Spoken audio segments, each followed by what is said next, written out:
Tarrare, Tarrare, Tarrare, c. 1772, 1798, sometimes spelled Tar, was a French showman and soldier noted for his unusual appetite and eating habits.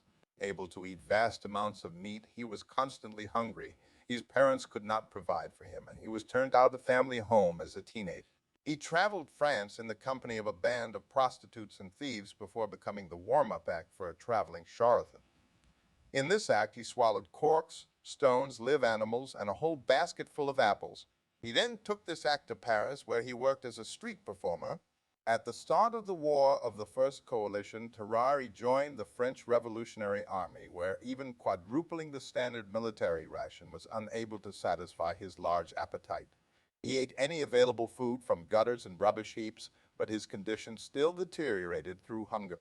He was hospitalized due to exhaustion and became the subject of a series of medical experiments to test his eating capacity, in which, among other things, he ate a meal intended for 15 people in a single sitting, ate live cats, snakes, lizards, and puppies, and swallowed eels whole without chewing. Despite his unusual diet, he was underweight, and with the exception of his eating habits, he showed no signs of mental illness other than what was described as an apathetic temperament.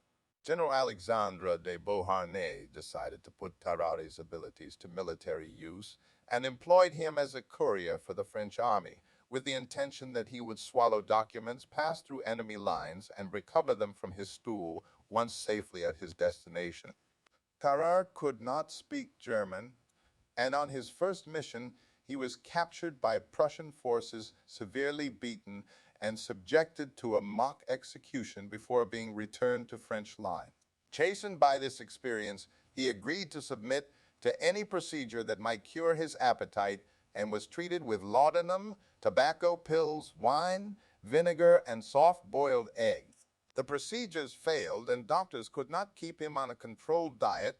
He sneaked out of the hospital to scavenge for offal in gutters, rubbish heaps, and outside butcher shops, and attempted to drink the blood of other patients in the hospital and to eat the corpses in the hospital's morgue. After being suspected of eating a one-year-old toddler, he was ejected from the hospital. He reappeared 4 years later in Versailles with a case of severe tuberculosis and died shortly afterwards following a lengthy bout of exudative diarrhea. Tao was born near Lyon around 1772. His date of birth is unrecorded, and it is not even known if Tarrare was his real name or a nickname. As a child, Tarrare had a huge appetite, and by his teens could eat a quarter of a bullock, weighing as much as Tarrare himself. By this time, his parents could not provide for him and had forced him to leave home. For some years after this, he toured the country with a roaming band of thieves and prostitutes, stealing and begging for food before gaining employment as a warm-up, up to a traveling charlatan. Tarrare drew a crowd by eating corks, stones, and live animals, and by swallowing an entire basket full of apples one after the other. He ate ravenously and was particularly fond of snake meat. In 1788, Tarrare moved to Paris to work as a street performer. He appears to have been successful in general, but on one occasion the act went wrong and he suffered severe intestinal obstruction. Members of the crowd carried him to the Hotel Dieu Hospital, where he was treated with powerful laxatives. He made a full recovery and offered to demonstrate his act by eating his surgeon's watch and chain. M. Girard, the surgeon, was unimpressed by the offer and warned him that if he did so, he would cut Tarrare open to recover the items. Despite his unusual diet, Tarrare was slim and of average height. At the age of 17, he weighed only 100 pounds, 45 kg, 7 to 2 lb. He was described as having unusually soft, fair hair and an abnormally wide mouth, roughly 4 inches between his jaws when his mouth was fully extended, in which his teeth were heavily stained and on which the lips were almost invisible. When he had not eaten, his skin hung so loosely that he could wrap the fold of skin from his abdomen around his waist. When full, his abdomen distended like a huge balloon. The skin of his cheeks was wrinkled and hung loosely, and when stretched out, he could hold 12 eggs or apples in his mouth. His body was hot to the touch, and he sweated heavily. He constantly had foul body odor.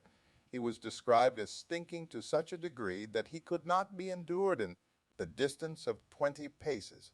This smell became noticeably worse after he had eaten. His eyes and cheeks became bloodshot. A visible vapor rose from his body, and he became lethargic, during which time he belched noisily, and his jaws made swallowing motion. He had chronic diarrhea, which was said to be fetid beyond all conception. Despite his large intake of food, he did not appear either to vomit excessively or to gain weight. Aside from his eating habits, his contemporaries saw no apparent signs of mental illness or unusual behavior in him, other than an apparently apathetic temperament with a complete lack of force and ideas. The cause of Tarrare's behavior is not known.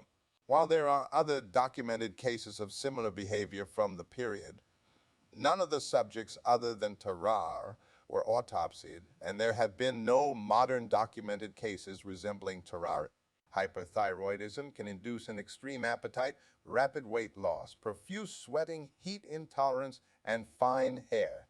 Anderson, 2006, speculates that Tarrare had a damaged amygdala. It is known that injuries to the amygdala in animals can induce polyphagia.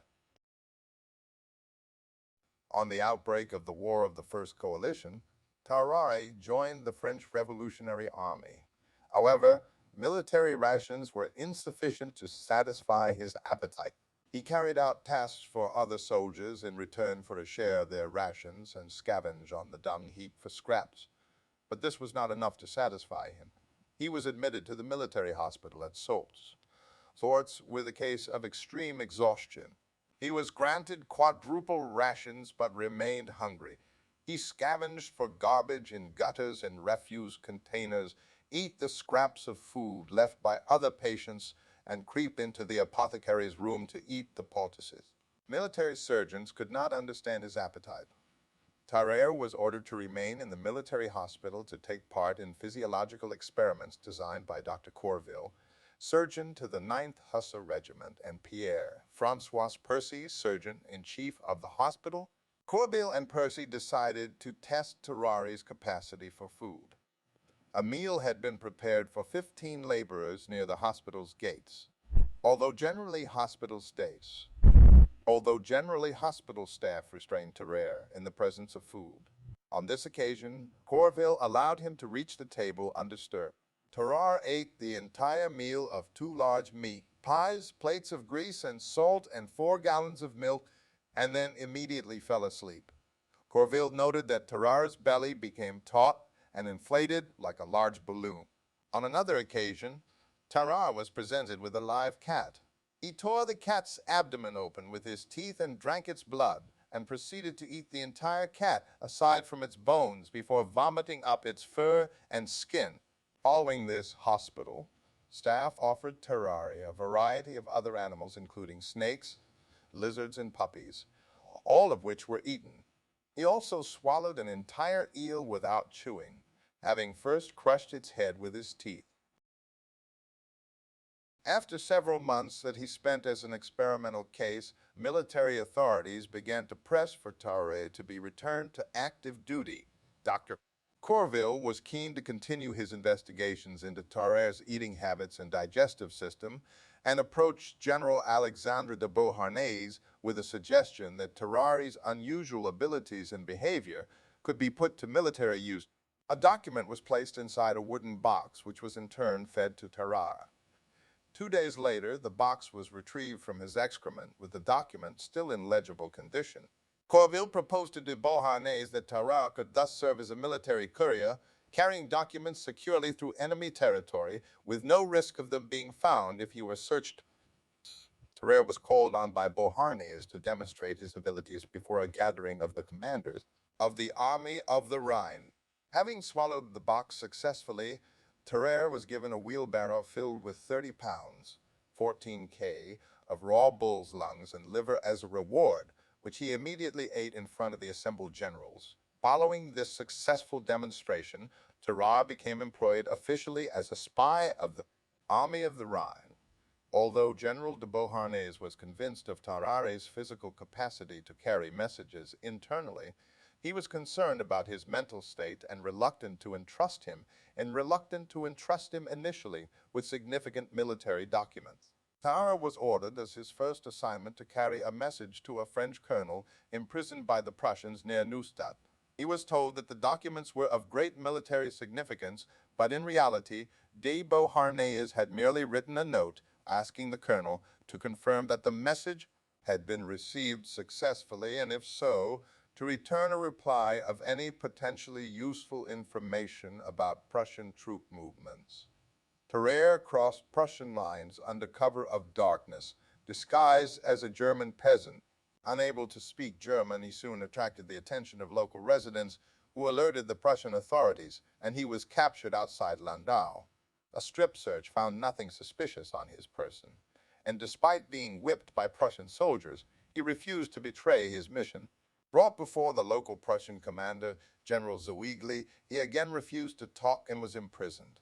After 24 hours of captivity, Tarrare relented and explained the scheme to his captors. He was chained to a latrine, and eventually, 30 hours after being swallowed, the wooden box emerged.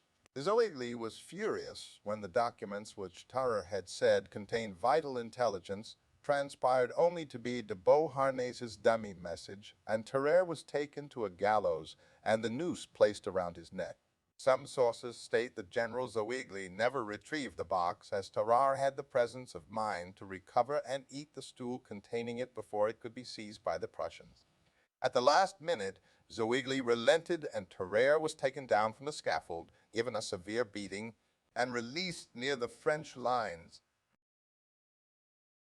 Following this incident, Tarrare was desperate to avoid further military service and returned to the hospital, telling Percy that he would attempt any possible cure for his appetite.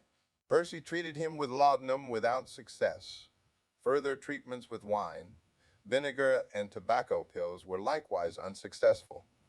Following these failures, Percy fed Tarrare large quantities of soft-boiled eggs, but this also failed to suppress his appetite. Efforts to keep him on any kind of controlled diet failed. He would sneak out of the hospital to scavenge for offal outside butchers' shops and to fight stray dogs for carrion in gutters, alleys, and rubbish heaps. He was also caught several times within the hospital drinking from patients undergoing bloodletting and attempting to eat the bodies in the hospital's morgue. Other doctors believed that Tarrare was mentally ill and pressed for him to be transferred to a lunatic asylum. But Percy was keen to continue his experiments, and Tarrare remained in the military hospital. After some time, a 14-month-old child disappeared from the hospital, and Tarrare was immediately suspected. Percy was unable or unwilling to defend him, and the hospital staff chased Tarrare from the hospital, to which he never returned. 4 years later, in 1798 A.M., Tessier of Versailles Hospital contacted Percy to notify him that a patient of theirs wished to see him. It was Tarrare, now bedridden and weak. Tarrare told Percy that he had swallowed a golden fork 2 years earlier, which he believed was lodged inside him and causing his current weakness. He hoped that Percy could find some way to remove it. Percy, however, recognized that he had advanced tuberculosis. A month later, Tarrare began to experience continuous exudative diarrhea. Dying shortly afterwards, the corpse rotted quickly. The surgeons of the hospital refused to dissect it. Tessier, however, wanted to find out how Tarrare differed from the norm internally and was also curious as to whether the gold fork was actually lodged inside him.